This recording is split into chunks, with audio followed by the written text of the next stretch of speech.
다가올 수 있는 찬양 감사합니다. 오늘 말씀의 제목은 서로 돌보게 하셨느니라 라는 제목입니다. 영국인 목사님으로서 한국인 목사님들이 가장 존경하는 훌륭한 학자이면서 목사님 한 분이 계시는데 존 스토트 목사님이라는 분입니다. 이분이 제다도라는 책을 썼는데요, 이분이 생을 마칠 즈음에 아마 쓴 것 같습니다.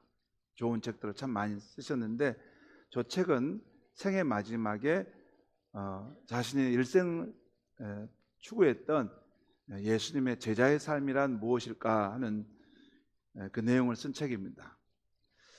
저기에 보면 예수님을 따르는 제자가 가져야 할 삶의 특징 가운데 한 가지가 있는데 그것은 의존하는 삶이라는 것입니다.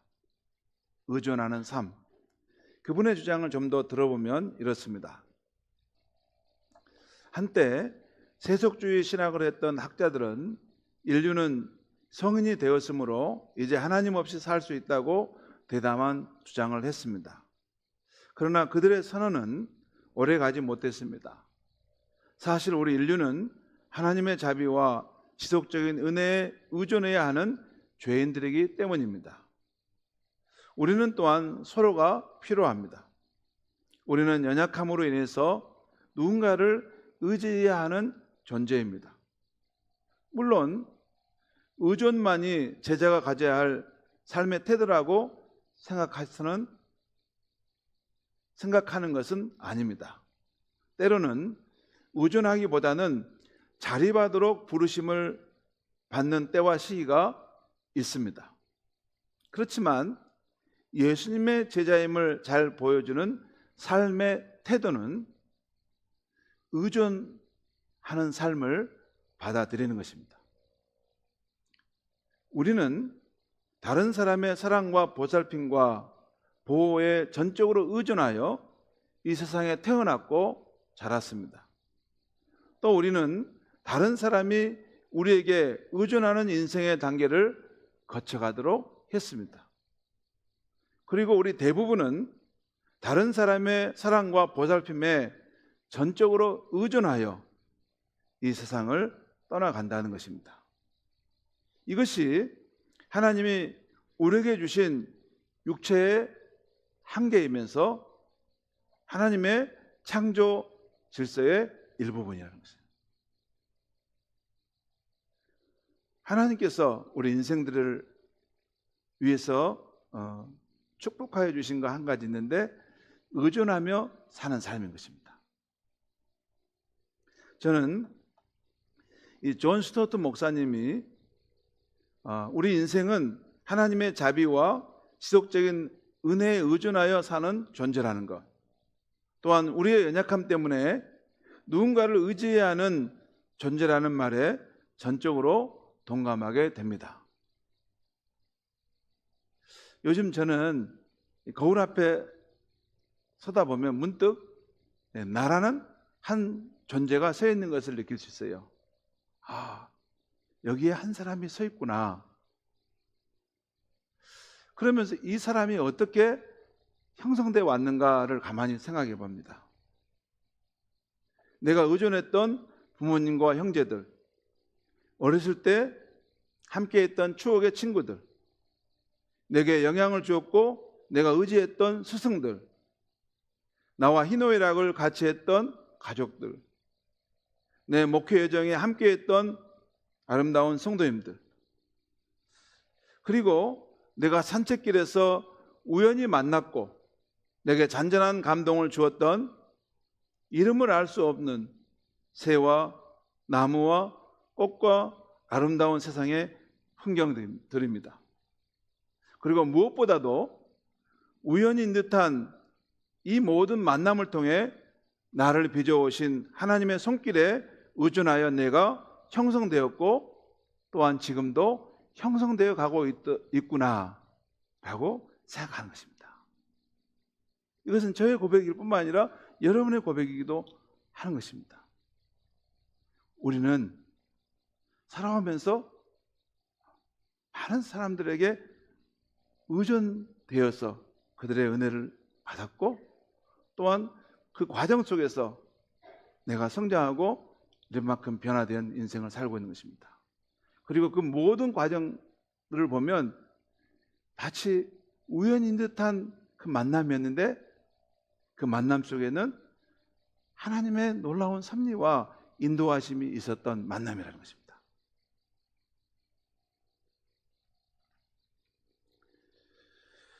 오늘 본문은 바울 사도가 서기 56년경에 고린도 교회에 보낸 편지에 해당하는 부분입니다.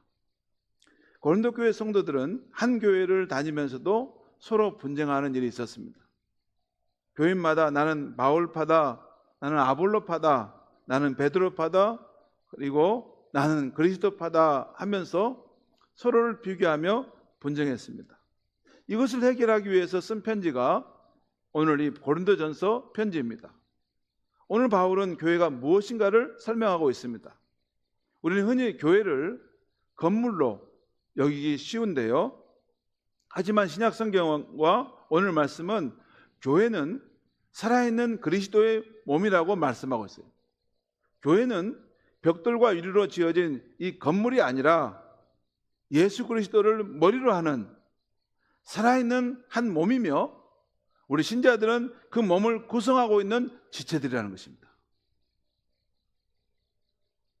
오늘은 교회 공동체의 가장 중요한 원리는 상호 의존의 관계로 연결되어진 삶이라는 것을 말씀드리려고 하는 거예요. 서로 의존되어 있는 관계로 연결되어 있는 삶, 그게 교회 생활의 본질이라는 것입니다. 오늘 본문을 중심으로 교회 공동체 안에서 서로 의존하는 삶이 하나님께서 의도하신 아름다운 삶이라는 것을 말씀드리려 합니다. 첫 번째로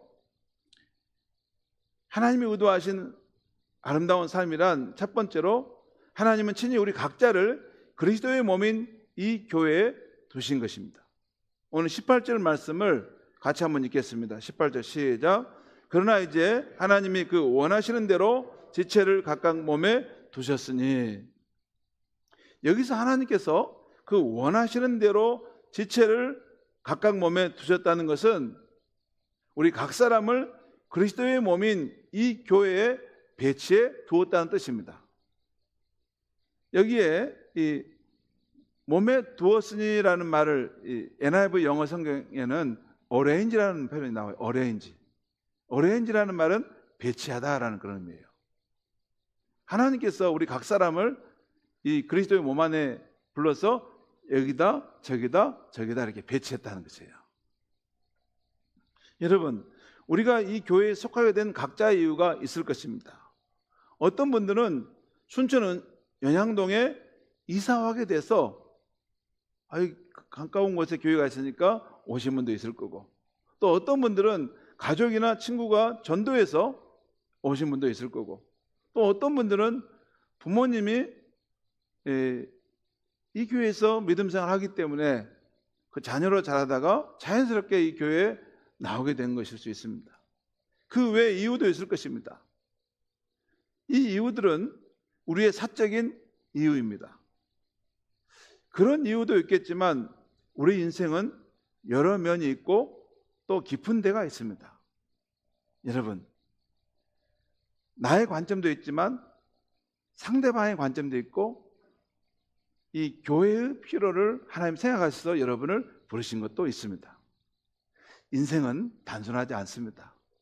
인생은 여러 차원이 있고 생각보다 깊은 영역들이 있습니다.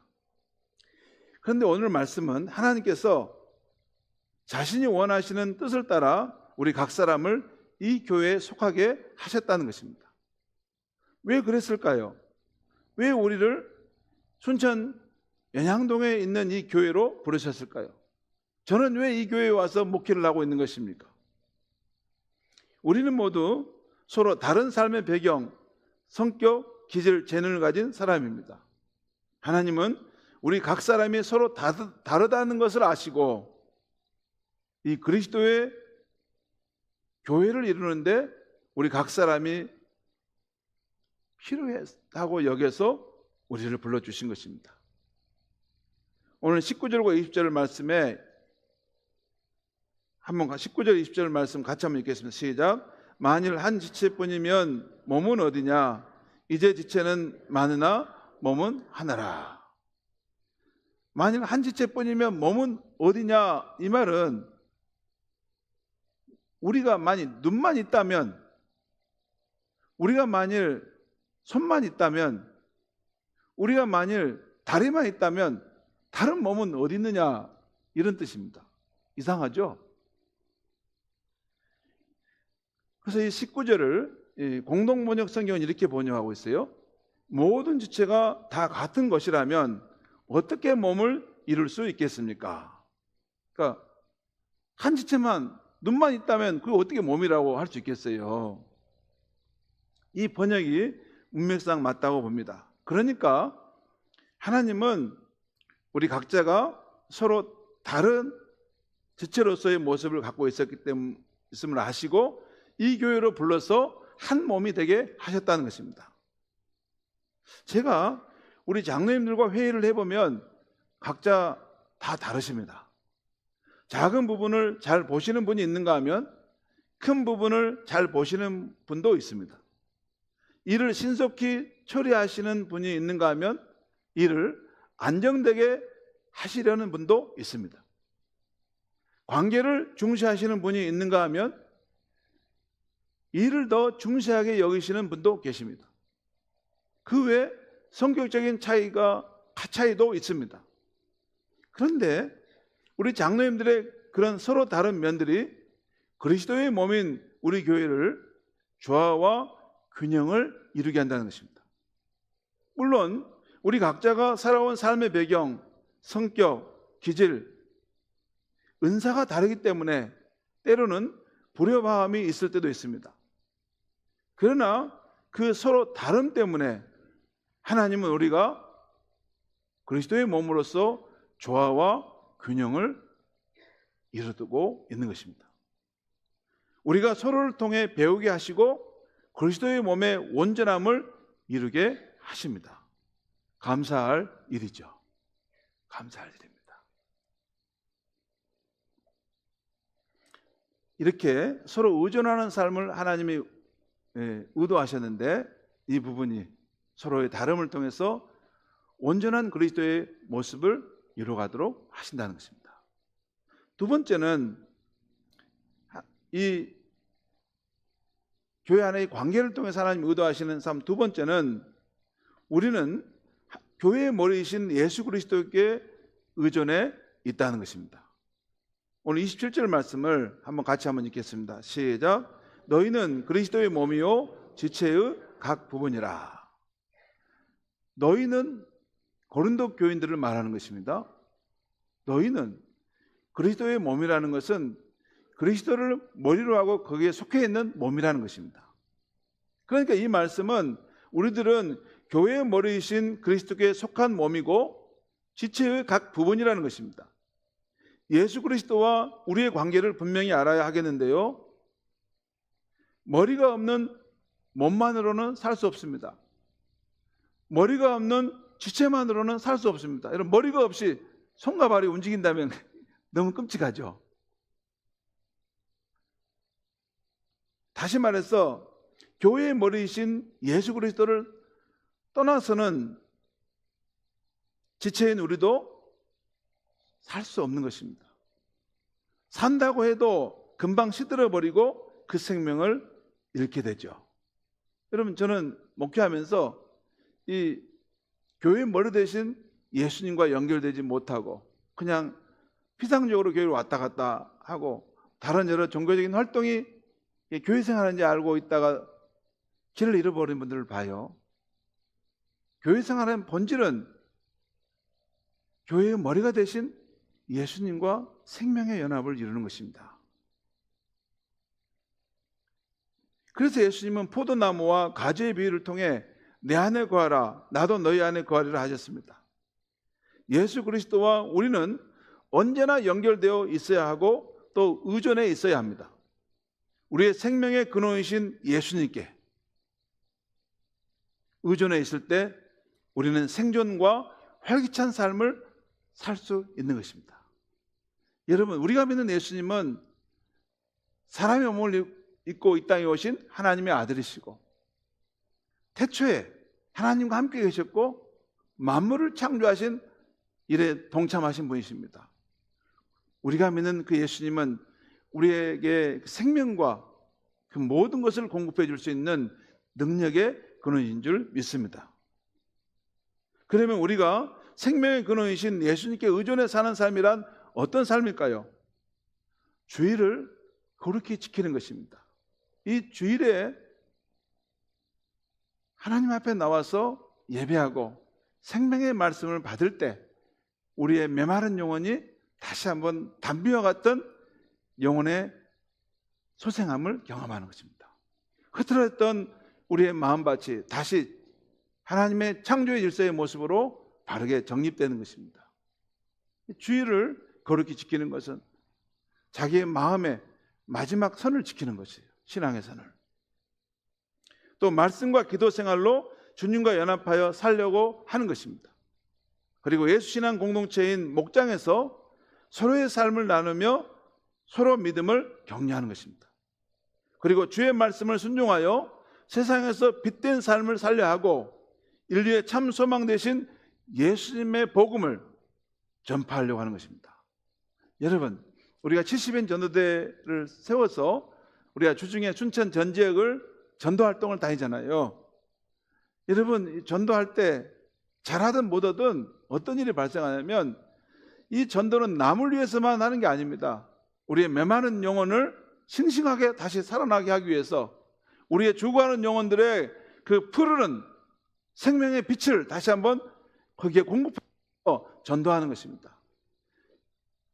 인류의 참 소망 되신 예수를 내가 확신하고 믿을 때 가서 전할 수 있는 거 아닙니까? 그러다 보면 내 영혼이 다시 생명의 근원이신 예수로 인해서 회복되고 다시 푸르른 모습으로 다시 일어나는 것입니다. 그것이 교회의 머리이신 예수 그리스도에 의존해 있는 삶인 것입니다. 세 번째, 우리가 이 교회 관계 안에서 서로 살아가도록 하나님이 의도하신 삶의 이유는 뭔가? 세 번째는 지체인 우리가 서로가 서로에게 의존해 있다는 것입니다.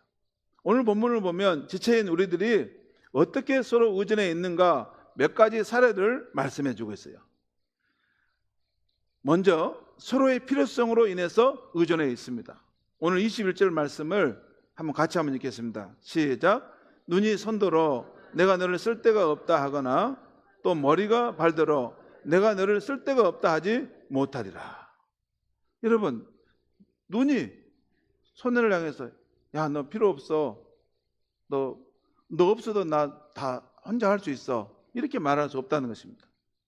또 머리가 발에 대해서도 그렇게 말할 수 없다는 것입니다.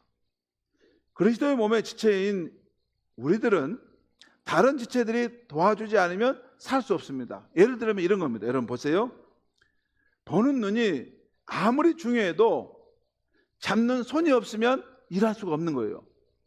이게 보긴 봤는데 보기만 할 뿐이에요. 잡는 손이 있어야 될 걸 잡아서 일을 할 거 아니에요. 또한 생각하는 머리가 아무리 총명해도 걸어가는 발이 없으면 움직일 수가 없는 것입니다. 생각하면 뭐합니까? 가지고 움직여서 그것을 어떻게 가지고 와서 뭘 해야죠. 내가 잘하는 것이 있지만 내가 잘할 수 없는 것이 있기 때문에 다른 지체가 도와줘야 하는 것입니다. 이렇게 여러 지체들은 경쟁하는 것이 아니라 서로 협력하고 의존하는 관계 속에 있는 것입니다. 만일 서로 도와주지 않으면 어떻게 될까요? 어느 날 몸의 여러 지체들인 손, 발, 입, 또 이가 불만을 토로했습니다. 왜 우리만 수고하고 위장은 아무것도 안 하면서 음식을 받아 먹기만 하지? 괘씸하다는 생각이 들었어요. 그래서 우리 이렇게 해보자. 앞으로 위장에게 음식을 주는 일을 절대 하지 말자. 그래가지고 한 며칠 이렇게 절대 위장에게 음식을 주는 것을 하지 않았어요. 그랬더니 나중에 갑자기 손이 덜덜덜 떨리는 거예요. 다리에도 힘이 쭉 빠지고 이제 서 있기는 어려운 거예요. 그리고 입도 막 바삭바삭 마르고, 그제서야 깨닫게 된 것입니다. 위장은 단순히 먹기만 한 것이 아니라 우리가 주는 음식을 잘 소화해가지고 온몸에 있는 지체에게 에너지를 계속 공급해 주었구나 하는 것을 알게 되었다는 것이에요. 우리 눈에 안 보였던 것인데 맨날 쟤는 먹고만 있다라고 생각했는데, 이렇게 우리는 서로의 필요성으로 인해서 의존한다는 것입니다. 또한 우리는 서로의 연약함을 이유로 의존해 있습니다. 이 부분은 오늘 22절부터 24절 상반절까지 나와 있는데요, 제가 한번 읽겠습니다. 그뿐 아니라 더 약하게 보이는 몸의 지체가 도리어 요긴하고, 이 부분을 필립스 성경에 보면 더 약하게 보이는 몸의 지체가 우리의 건강을 좌우하고, 여러분 그렇죠? 더 약하게 여겨지는 그 부분이 우리 건강을 좌우하잖아요. 여러분 약해서 가지 강해서 병원에 갑니까? 그렇죠? 약한 것이 우리의 건강을 좌우하는 더 중요한 거라는 거죠. 우리가 몸에 덜 귀히 여기는 그것들을 더욱 귀한 것들로 입혀주며 우리 아름답지 못한 지체는 더욱 아름다운 것을 얻느니라. 그런즉 우리 아름다운 지체는 그럴 필요가 없느니라. 여러분, 이 세상은 강한 것, 눈에 띄는 것, 아름다운 것을 중요하게 여깁니다. 그러나 하나님은 연약한 지체를 더 요긴하게, 덜 귀히 여김받는 지체를 더 귀하게 입혀준다고 말씀하십니다. 그렇다면 우리 교회 안에서 하나님 보시기에 더 요긴한 연약한 지체는 누구일까요? 어린 아이들입니다. 정서적으로 불안이 있는 성도입니다. 갓 교회에 나온 아직 어린 성도입니다. 홀로 외롭게 사시는 성도님이십니다. 그리고 환난 중에 있는 성도들이 아닐까요? 이런 분들이 우리 교회의 건강도를 좌우하는 분들이라는 것이에요. 이런 분들을 어떻게 대하느냐가 우리 교회가 성경적 교회이고 사랑이 넘치는 건강한 교회이냐 하는 것입니다. 또한 여러분, 우리 교회 안에서 덜 귀히 여김받는 분들은 누구일까요? 사람들의 눈에 띄지 않는 분들이죠. 겉으로 드러나지 않은 섬김, 남몰래 교회를 위해서 기도하는 손길, 말없이 헌신하는 성도들이죠. 이런 지체들이 없으면 우리 교회는 유지될 수가 없습니다. 밖으로 이렇게 드러나 있는 사람만 있는 게 아니에요. 그런데 담임 목사님 제가 보면 이렇게 남모르게 이 교회를 사랑하고 섬기시는 분들이 많아요. 하나님께서 사람들의 눈에 띄지 않는 이런 분들을 귀하게 여기듯이 우리들도 이런 분들을 귀하게 여길 수 있기를 바랍니다. 세 번째, 우리를 이 교회 이런 관계성 속에서 살도록 하나님이 의도하신 이유는, 여기서 의존하게 된 이유는 동고동락을 이유로 서로 의존해 있습니다. 오늘 26절 말씀도 한번 같이 한번 읽겠습니다. 시작. 만일 한 지체가 고통을 받으면 모든 지체가 함께 고통을 받고 한 지체가 영광을 얻으면 모든 지체가 함께 즐거워하느니라. 함께 동고동락하는 그러한 이유 때문에 의존했다는 거죠. 이렇게 하나님께서는 그리스도의 몸의 지체들인 우리를 고르게 하여 주셨습니다. 고르게라는 말이 독특한 표현이에요. 24절에 나왔는데, 고르게라를 국어사전에 찾아보면 일정하게 똑같이라는 거예요. 그러니까 일정하게 똑같이 하나님이 우리 지체들을 사랑해 주시고 소중히 여겨 주신다는 것입니다. 더 약한 지체는 좀 더 많이 챙겨 주신다는 것이에요. 오늘 그렇게 하신 이유를 오늘 24절 25절에 나와 있는데, 우리 24절 하반절부터 25절까지 한번 같이 한번 읽겠습니다. 시작. 오직 하나님이 몸을 고르게 하여 부족한 지체에게 귀중함을 도하사 몸 가운데서 분쟁이 없고 오직 여러 지체가 서로 같이 돌보게 하셨느니라. 여러분, 이 25절 말씀이 오늘 전체 말씀의 핵심이에요. 왜 하나님이 우리 각기 다른 지체를 이 그리스도의 몸 가운데 붙여주셨을까? 또 이 그리스도의 몸 안에서 우리를 고르게 이렇게 세워주셨을까? 그 가장 중요한 이유는 몸 가운데서 분쟁함이 없고, 또 하나는 오직 여러 지체가 서로 같이 돌보게 하신다는 거예요. 나는 너를 돌보고 너는 나를 돌보고. 여러분, 지금은 내가 건강하다고 해서 돌보받을 필요가 없을까요? 아닙니다. 부르짖는 내게도 환난과 육체적인 연약함이 찾아올 때가 있어요. 그럼 다른 사람이 나를 돌보아줘야 돼요. 지금 내가 건강할 때는 내가 더 연약한 성도들을 돌봐주는 것이죠. 그래서 우리가 서로 함께 돌아보게 하셨다. 이것이 하나님께서 우리를 공동체 안에서 서로 의지하며 살아가도록 하신 이유인 것입니다. 성도 여러분, 오늘 주신 말씀대로 우리 모두는 하나님께서 자신의 원하는 뜻을 따라 이 교회에 불러주시고 한 몸이 되게 하신 것을 믿습니다. 나와 다른 모습의 지체가 있는 것은 자연스러운 것이고, 서로 다른 우리의 모습이 더욱 그리스도의 온전함을 이루어 가시는 것을 믿으시기 바랍니다. 또한 우리 지체들은 그리스도의 교회의 머리이신 살아계신 예수 그리스도께 속해 있기 때문에 예수님의 뜻에 순종하며 살아야 할 줄 믿습니다. 또한 우리 교회의 머리이신 예수 그리스도의 생명을 힘입을 때만이 지체인 우리들이 생존하고 활기찬 삶을 살 수 있음을 믿습니다. 그리고 우리 지체들은 서로가 서로에게 꼭 필요한 존재임을 보았습니다. 우리 중에 연약한 성도가 더욱 요긴하고, 우리 중에 덜 귀히 여김받는 성도가 더욱 사랑받아야 한다는 것도 보았습니다. 성도 여러분, 금주와 다음 주일에는 항전직 선거가 1차와 2차로 치러지는데요, 우리가 정해놓은 각 작은 시야로만 보지 마시고 오늘 본문에서 보여지는 하나님의 큰 마음을 가지고 한 번 더 생각해 보시고 선거에 임할 수 있기를 바랍니다. 꼭 기도하면서 근본 선거에 참여하시고 진정으로 하나님의 마음에 합하고 우리 교회에 필요한 일꾼이 누구일지 잘 선별하시기 바랍니다. 혹 근본에 안 되었다고 우리 중 누구도 예수 신앙의 중심축이 흔들리지 않기를 바랍니다. 우리 주 예수님보다 더 귀한 것은 아무것도 없습니다. 우리의 선거 과정에 하나님의 은혜와 지켜주심이 함께 하시기를 간절히 바랍니다. 기도하겠습니다. 하나님 아버지, 오늘 고린도전서 말씀을 통해서 하나님께서 우리 각 사람을 이 교회에 속한 사람으로 불러주시고 우리를 고르게 사랑해 주시고 또 소중히 여겨주셨다는 말씀을 받았습니다. 하나님, 이 하나님의 마음을 가지고 우리 성도님들도 서로를 그렇게 사랑하고 서로를 소중한 존재로 여길 수 있게 하여 주시옵소서.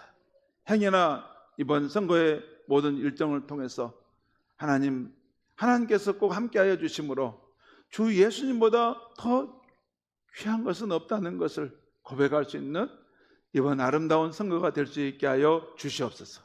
예수님의 이름으로 기도하옵나이다. 아멘.